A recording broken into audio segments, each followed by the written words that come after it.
पिछले भाग में रिया ने मृत्युलोक की दहलीज पार की थी। उस दहलीज के पार सिर्फ अंधेरा नहीं, बल्कि अनगिनत जन्मों के पाप और अधूरी इच्छाओं का सागर उसका इंतजार कर रहा था। लेकिन आज ये सफर खत्म होगा, रिया ने महसूस किया। उसके पैरों के नीचे जमीन नहीं, बल्कि राख थी। चारों ओर धुआं और दूर दूर तक बिखरी पड़ी जली हुई आत्माएं जो अधूरी रह गई थी। अचानक एक भारी आवाज आई, रिया, तेरे पास आखिरी मौका है। या तो अपने पाप का प्रायश्चित कर और मुक्त हो जा, या फिर अगले जन्म में और भी गहरे अंधकार में डूब जा। रिया ने कांपते हुए पूछा, और अगर मैं प्रायश्चित कर लूं?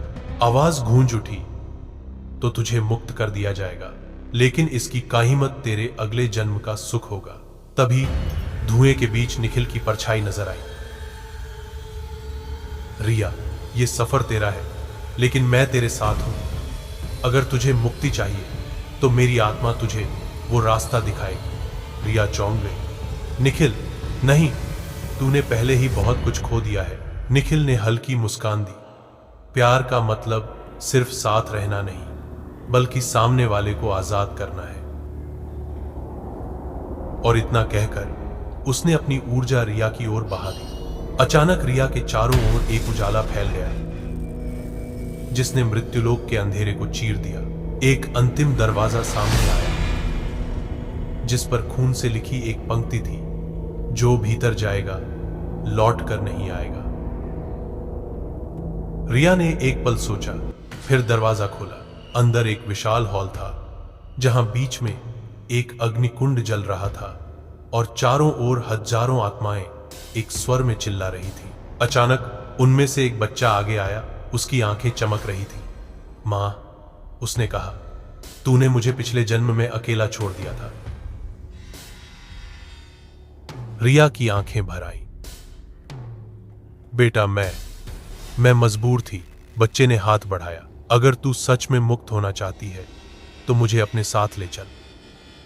रिया ने बच्चे का हाथ पकड़ा और अग्निकुंड में कूद गई। एक पल के लिए सब कुछ सफेद हो गया, फिर जैसे समय पीछे चला गया। वो खुद को एक नए गांव में पाती है, एक नए शरीर में, और उसके पास वही बच्चा है। लेकिन इस बार उसकी स्मृति में सब कुछ ताजा है। उसे पता है कि यह जन्म सिर्फ एक वरदान नहीं, बल्कि एक सजा भी है। उसने बच्चे को गोद में उठाया और आसमान की ओर देखा। इस बार मैं तुझे कभी अकेला नहीं छोड़ूंगी।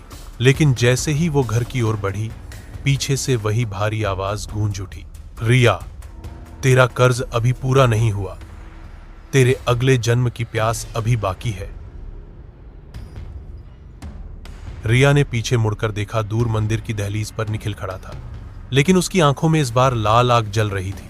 कभी कभी हम सोचते हैं कि हमने अतीत से छुटकारा पा लिया, लेकिन अतीत परछाई की तरह हमेशा हमारे पीछे चलता है, और जब तक उसका हिसाब पूरा न हो, वो हमें जाने नहीं देता।